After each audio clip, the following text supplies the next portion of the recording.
94 dari Al-Hikam. Berkata pengarang Imam Ahmad bin Athaillah As-Sakandari, wa rubbama qadha 'alaika dzamba fakana sababan bil wusul. Artinya, dan kadang-kadang menetapkan Allah Subhanahu wa ta'ala atas engkau suatu dosa,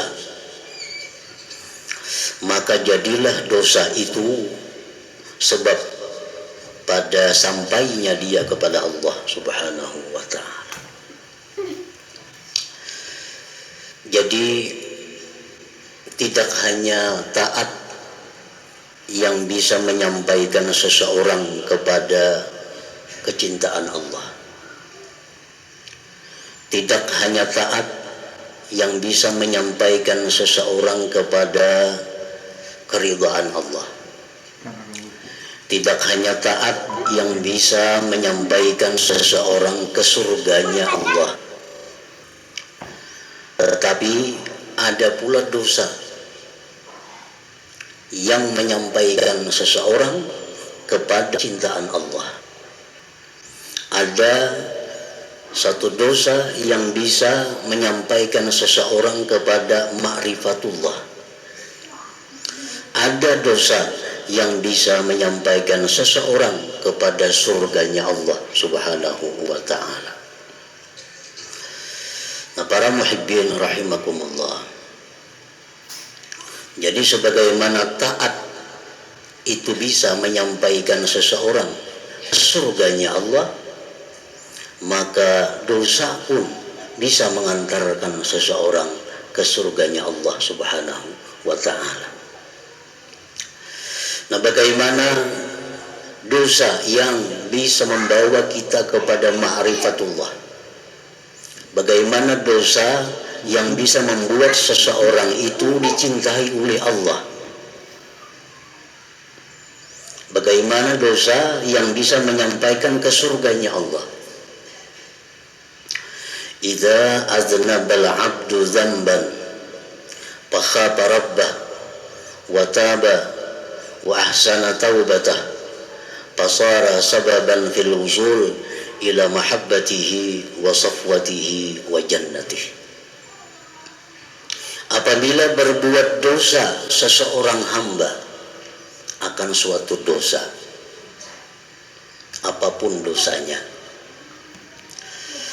maka dengan sebab dia berbuat dosa itu, dia menjadi takut kepada Tuhan. Lalu dia tobat, membaguskan tobatnya. Nah, maka jadilah dosa tadi sebab yang mengantarkan dia kepada kecintaan Allah, pilihan Allah, dan surganya Allah Subhanahu wa ta'ala. Orang itu dulunya kada pernah takut kepada Allah. Begitu dia memperbuat satu dosa yang besar, timbul di hatinya ketakutan kepada Allah. Timbul satu kesedihan dalam hatinya. Timbul suatu kehinaan yang besar dalam dirinya. Lalu dia tobat kepada Allah. Nah, maka dosa yang tadi penyebabnya itu tobat, membaguskan tobatnya, maka itulah yang menyampaikan dia kepada surganya Allah Subhanahu wa ta'ala. Qala Nabi sallallahu alaihi wasallam, rubba dzambin adkhala sahibahul jannah. Ujar Nabi, ada dosa yang membuat seseorang yang berdosa itu masuk surga. Ada dosa, ujar Nabi, yang membuat dia masuk surga. Qalu wa kaifa dzalik ya Rasulullah? Bagaimana bisa demikian wahai Rasulullah? Ujar para sahabat. Bagaimana dosa bisa masuk surga? Qal, Rasulullah menjawab, la yazalu taiban farran minhu khaiban rabbahu hatta yamut fayudkhilahul jannah. Senantiasa dia tobat, lari dari dosa, takut Tuhannya sampai dia mati, maka dia masukkan ke dalam surganya Allah Subhanahu wa ta'ala. Nah, para muhibbin rahimakumullah, macam-macam bentuk baik taat baik dosa itu bisa mengantar ke surga. Ada orang yang wiridnya mengingat dosa, orang lain tahajud, orang lain berzikir, orang lain baca macam-macam bacaan, ada inya malam itu duduk mengatakan, oh dahulu aku merampok, sedih, menangis, itu aja amalannya. Oh dahulu aku pernah mencuri, ampun orang, nah, hinanya aku, menangis. Jadi pekerjaannya mengingat dosa aja pekerjaannya, menangis, ingat dosa, menangis. Nah, ini dosa itu yang memasukkan dia ke dalam surganya Allah Subhanahu wa ta'ala. Macam Sayyidina Umar bin Khattab radhiyallahu anhu, beliau seringkali menangis. Ditanya oleh kawan-kawannya, mengapa engkau Umar menangis? Aku ingat dulu pernah membunuh anak perempuanku hidup-hidup. Sayyidina Umar waktu masa dahulu jahiliyah pernah membunuh anak perempuan yang masih hidup, dimasukkan ke dalam tanah, mati. Lalu Sayyidina Umar bila ingat itu menangis. Nah, ingat suatu dosa apabila ditangisi, maka itu menjadi sesuatu yang berpahala sangat besar di sisi Allah Subhanahu wa ta'ala. Ingat dosa, lalu kita sedih, lalu kita menangis, itu jadi sesuatu yang bernilai pahala besar di sisi Allah. Bisa lebih besar daripada bacaan-bacaan yang belum tentu baik, belum tentu khusyuknya, belum tentu benar adab-adabnya.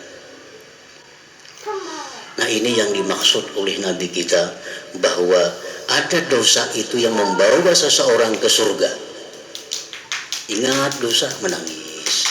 Ingat dosa, sedih. Nah, dosa ini yang mengantarkan dia kepada surga. Dosa ini yang mengantarkan dia kepada ma'rifat kepada Allah Subhanahu wa ta'ala. Nah, para muhibbin rahimakumullah, wa alamatul mudhnib at-ta'ib al-muhsini taubatah ay yufarika ashabas sur' wa ay yakuna musta'iddan lil maut mujtahidan ala ta'ati rabbih mustadrikan ala ma fata min ta'ati rabbih mutaliban lil halal wa ridha ala man zalamahu min ibadih. Tanda orang yang berdosa, yang tobat, yang membaguskan tobatnya, pertama tandanya bahwa dia menjauhi kawan-kawannya yang jahat. Tanda orang yang tobatnya bujur, tanda orang yang tobatnya itu bagus, tanda orang yang tobatnya itu diterima oleh Allah. Pertama, dia menjauhi kawan-kawannya yang jahat, menjauhi orang-orang yang menjadi sumber kutukan Allah.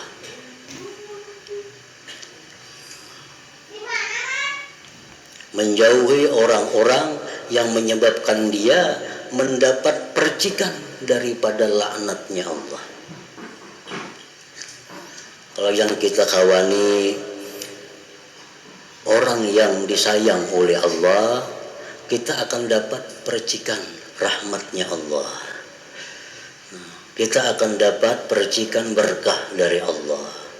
Walaupun kita duduk di samping orang yang disayangi Allah, walaupun kita guring kada beribadah, tapi di samping orang yang dicintai Allah, maka rahmat Allah itu sampai kepada kita.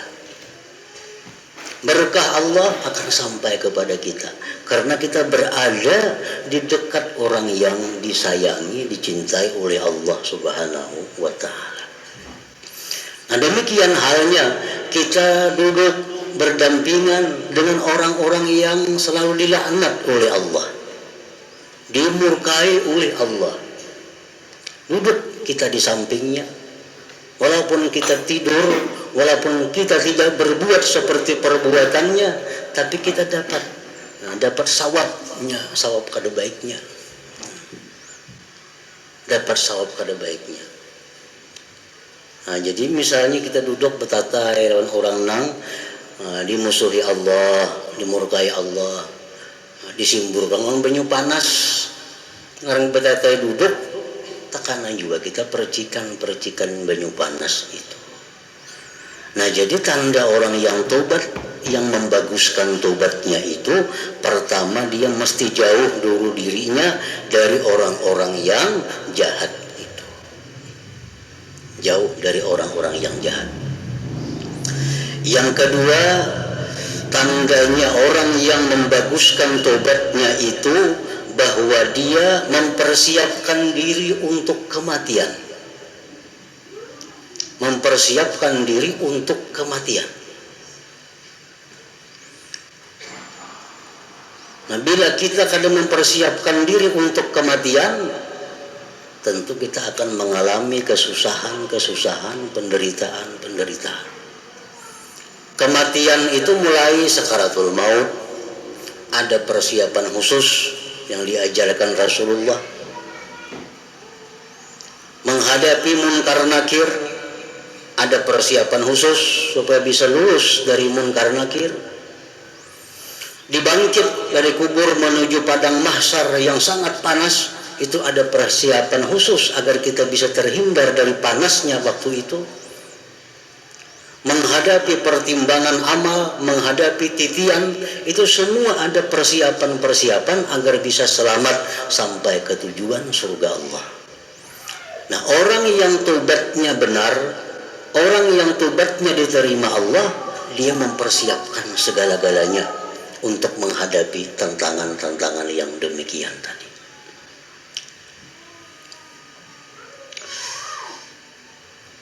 Yang ketiga, mujtahidan ala ta'ati rabbih, dia bersungguh-sungguh taat kepada Tuhan.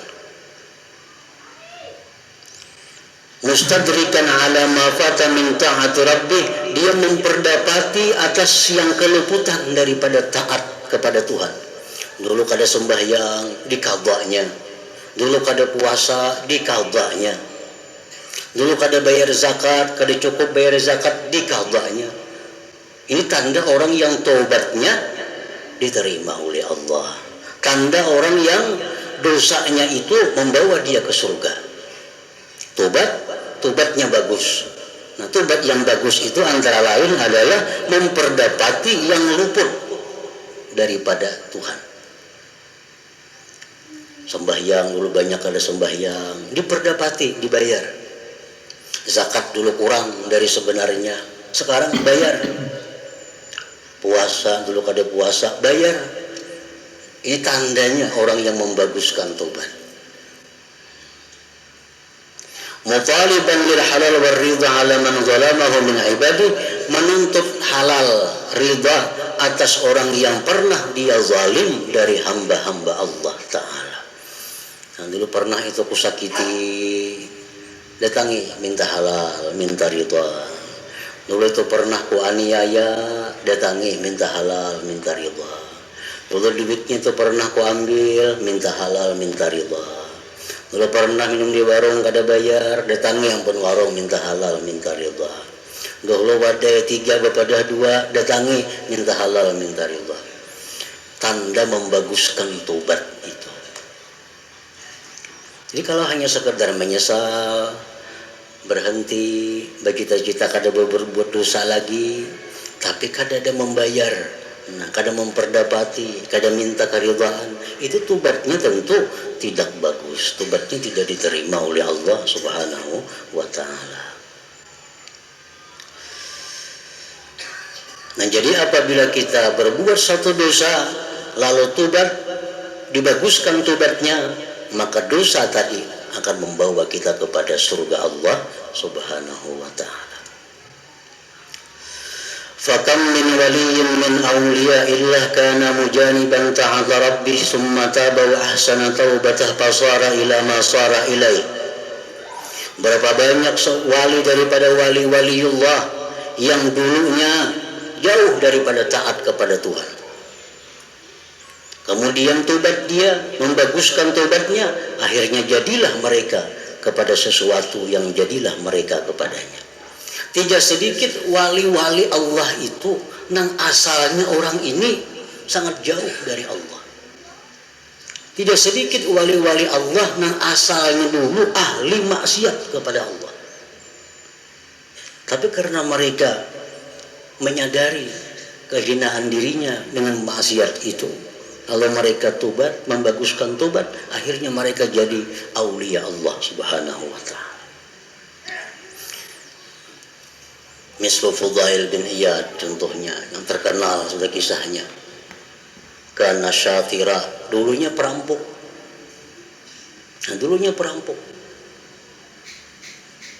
Kemudian tobat, membaguskan tobatnya, maka jadilah dia min kibaril aulia, aulia besar.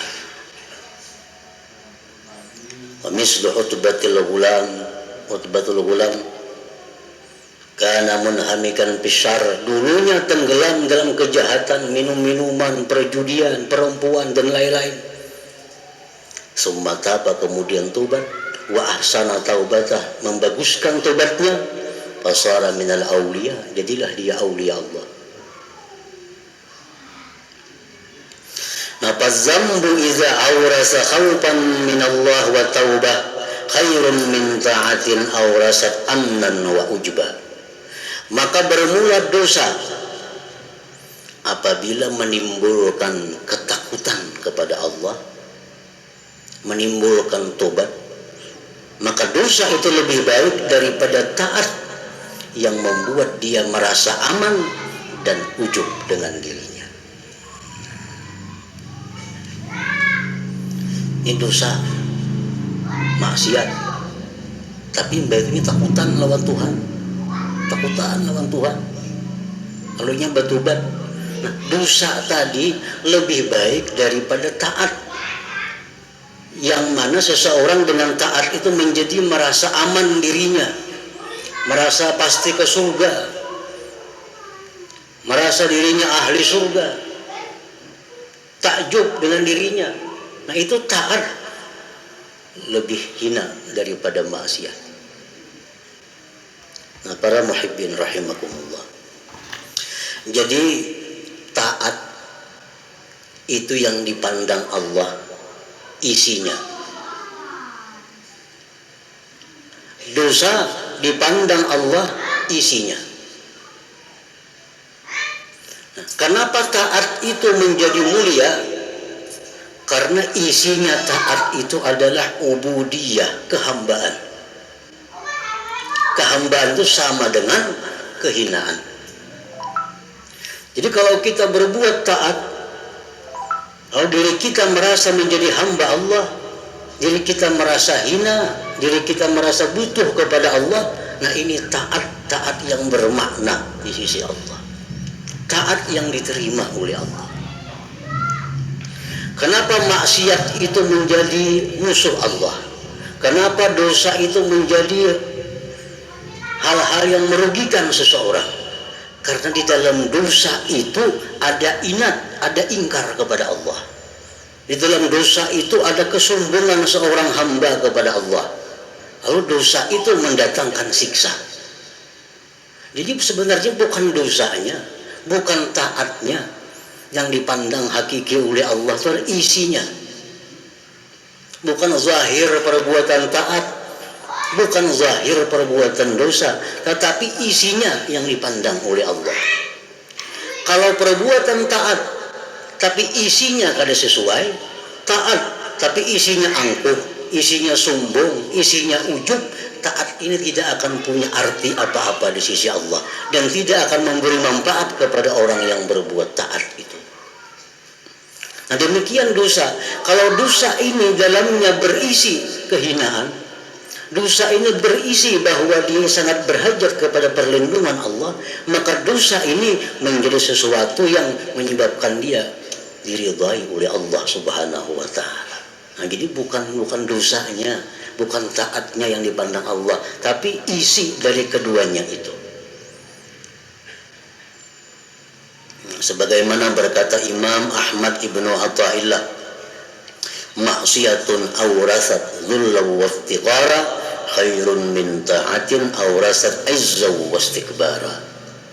Maksiat